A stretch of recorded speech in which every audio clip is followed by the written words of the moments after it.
First ever factory outlet లో దంతెరా sale offer ఈ నెల 15 నుంచి 20 వరకు Mukunda jewellery Purvi grand opening November 1 KPHB లో. నమస్తే సార్. నమస్తే అండి. ప్రచారం అనేది లేటెస్ట్ గా స్టార్ట్ చేస్తున్నాము అని మీరు అంటున్నారు. సో ప్రజలు అనే వాళ్ళు ఎవరికి మద్దతు ఇస్తారు? వాళ్ళ ఒపీనియన్ మీరు ఆల్రెడీ ప్రచారం నిన్న మొన్న చేశారు, మీరు ఏమనుకుంటున్నారు? ఇప్పుడు ప్రచారం లేట్ గా అయిందని మీరు ఎందుకు అనుకుంటున్నారు? నవంబర్ 11కి పోలింగ్, అంతకన్నా ముందే అనేక రకాలుగా ప్రజల మధ్య భారతీయ జనతా పార్టీ ఆల్రెడీ ఉంది. అది వినాయక చవితి ఉత్సవం కానివ్వండి, లేదా అనేక ప్రజా సమస్యలు కానివ్వండి, ఏదో ఒక రూపంలో నిత్యం ప్రజల మధ్య ఉంటూ ప్రజల కోసం పనిచేస్తున్నటువంటి పరిస్థితి ఇక్కడ జూబ్లీ హిల్స్ డివిజన్ లో కనబడుతోంది. ముఖ్యంగా బోరబండ ప్రాంతంలో ఇక్కడ ఉన్నటువంటి అభ్యర్థి దీపక్ రెడ్డి గారు కానివ్వండి, లేదా డివిజన్ అధ్యక్షుడు కానివ్వండి, లేదా కార్యకర్తలు కానివ్వండి, చాలా బలంగా ప్రజల మధ్య ఉండి ప్రజల కోసం పనిచేస్తున్నట్టుగా మనకి చాలా క్లియర్గా ఫీల్డ్లోకి వెళ్తే తెలిసిపోతా ఉంది. అంటే ప్రజలు కూడా వాళ్ళని గుర్తుపడుతున్నారు, మాకు ఈ పని చేశారు అని చెప్తున్నారు. అంటే దాని అర్థం ఏంటి? బేసికలీ నిత్యం ప్రజల మధ్య భారతీయ జనతా పార్టీ నాయకులు ఉన్నారు కాబట్టే వాళ్ళని గుర్తుపడుతున్నారు, వాళ్ళు పని చేస్తున్నారు కాబట్టే భారతీయ జనతా పార్టీని ఆదరిస్తున్నారు. ఈ రోజున ఎన్నడూ లేని విధంగా బ్రహ్మరథం పడతా ఉన్నారు. ఇక్కడ ఏమంటున్నారు, ముఖ్యంగా బోరబండ ప్రాంతంలో ఎవరు ఎక్స్పెక్ట్ చేయని విధంగా, ఎవరు ఊహించని విధంగా ఈ రోజున ప్రజలందరూ కూడా ఎస్ ఇన్ని రోజులు కాంగ్రెస్ పార్టీని చూసినాం, మరోవైపు టీఆర్ఎస్ పార్టీని చూసినాం, కానీ ఈరోజు బీజేపీకి మేము అవకాశం ఖచ్చితంగా ఇస్తాము. ఎందుకంటే ఇది జూబ్లీ హిల్స్ ఎన్నిక మాత్రమే కాదు, ఇది మొత్తం తెలంగాణ ప్రజల యొక్క మనోభావాన్ని తెలియజేసినటువంటి ఎన్నిక. ఈ తెలంగాణ రాష్ట్రంలో ఏవైతే పింఛన్లు ఇస్తామని చెప్పి రేవంత్ రెడ్డి గారు మోసం చేసిర్రో దానికి నిరసనగా మేము ఓటేస్తాం.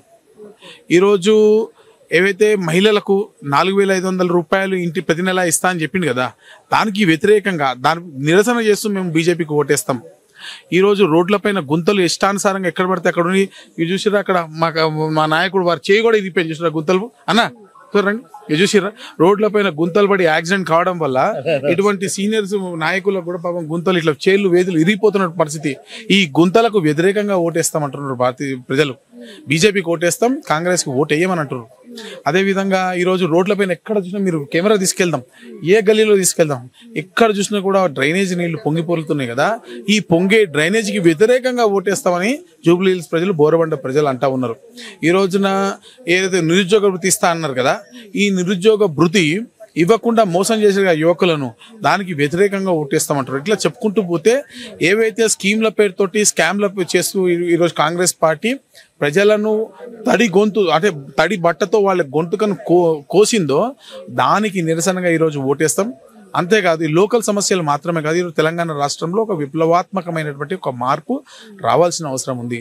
ఈరోజు 10 ఏళ్ల టీఆర్ఎస్ పాలన తర్వాత ఈ రాష్ట్ర ప్రజలకు సంబంధించినటువంటి డబ్బు అయితే ఉందో దీన్ని దోచుకున్నటువంటి పరిస్థితి మనం చూస్తున్నాం. ఒక సినిమాలో చూసేవాళ్ళం వెనకడికి, అంటే ఒక తండ్రి సంపాదించినటువంటి డబ్బుని ఏ విధంగా పంచుకోవాలని చెప్పి పిల్లలు కొట్లాడుకుంటారు కదా, ఈ పరిస్థితి బీఆర్ఎస్ పార్టీలో మీరు క్లియర్గా చూస్తూ ఉన్నారు.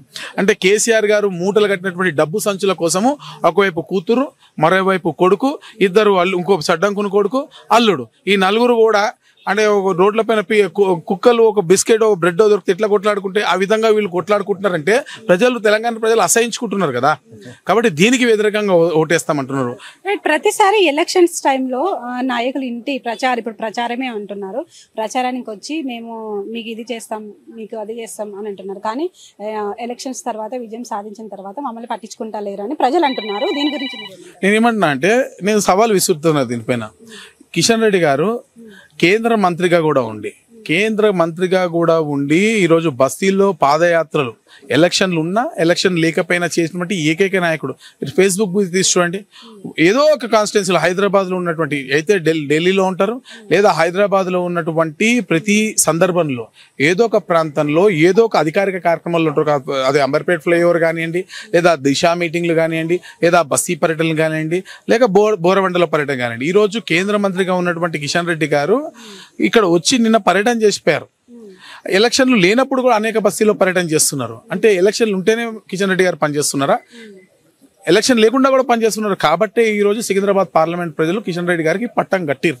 కాబట్టి కిషన్ రెడ్డి గారిని చూసి బీజేపీకి ప్రజలు ఓటేస్తారు. సో రైట్, ఇప్పుడు బీజేపీ క్యాండిడేట్ గా లంకల దీపక్ గారు ఇప్పుడు మన ముందుకున్నారు.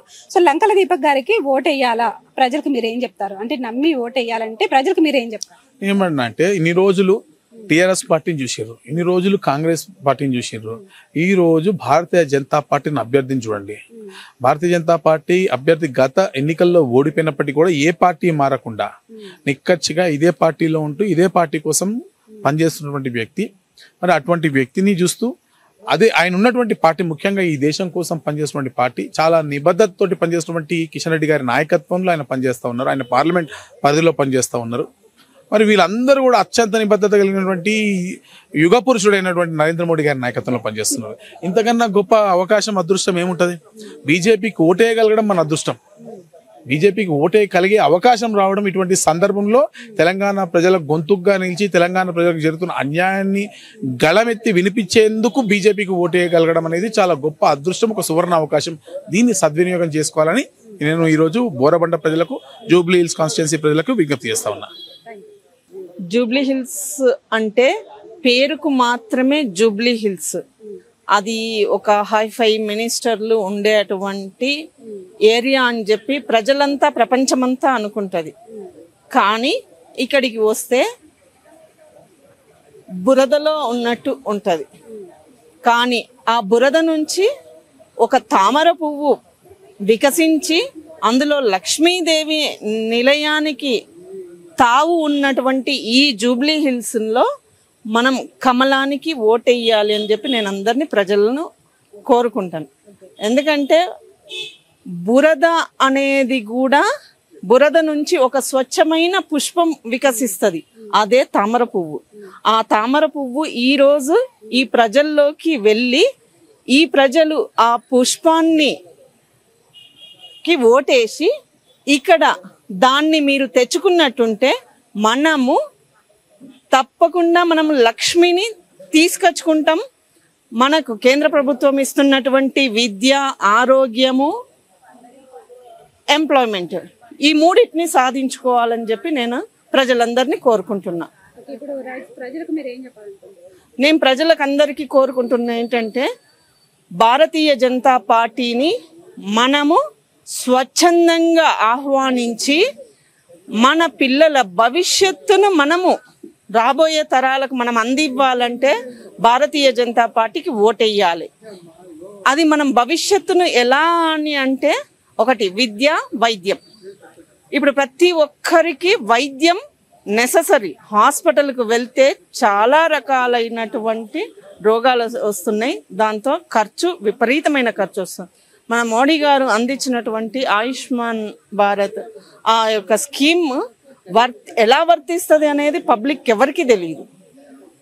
తర్వాత విద్య ఉంటేనే మనిషి ఎదుగుదలకు, మనోవికాసానికి నాంది అని నేను చెప్తా. కూడు, గూడు, గుడ్డ, ఈ మూడు ఇంపార్టెంట్.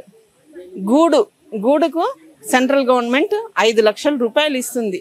మేము డబుల్ బెడ్రూమ్ ఇస్తున్నాం అంటే, డబుల్ బెడ్రూమ్ వాళ్ళ ఇంటి నుంచి ఇస్తలేదు, కేంద్ర ప్రభుత్వం తన నిధుల నుంచి ఇస్తుంది. కూడు కావాలంటే మనకు ఎంప్లాయ్మెంట్ ఉండాలి, ఏదో ఒక పని ఉండాలి. ఆ పనిని కూడా మనకు ఏ రకంగా సాఫ్ట్వేర్ ఇండస్ట్రీస్, కంపెనీలు, ఏ రకంగానైనా ఒక రకంగా ఎంప్లాయ్మెంట్ దొరికితేనే మనకు తినడానికి తిండి దొరుకుతుంది. పిల్లలకు చదువు, ఈ చదువు అంటే స్కూల్స్లలో నాణ్యమైన విద్య అందాలి, ఏదో విద్య అందితే కాదు. ఎందుకంటే పిల్లలు ఇవాళ రేపు గాంజాయి ఎక్కువ ఈ ఏరియాలో జరుగుతుంది. గాంజాయి, డ్రగ్స్, ఇవన్నీ. అంటే మనం చెప్పాలి అంటే ఇన్ని రోజులు ఒక నియంత పాలన నడిచింది.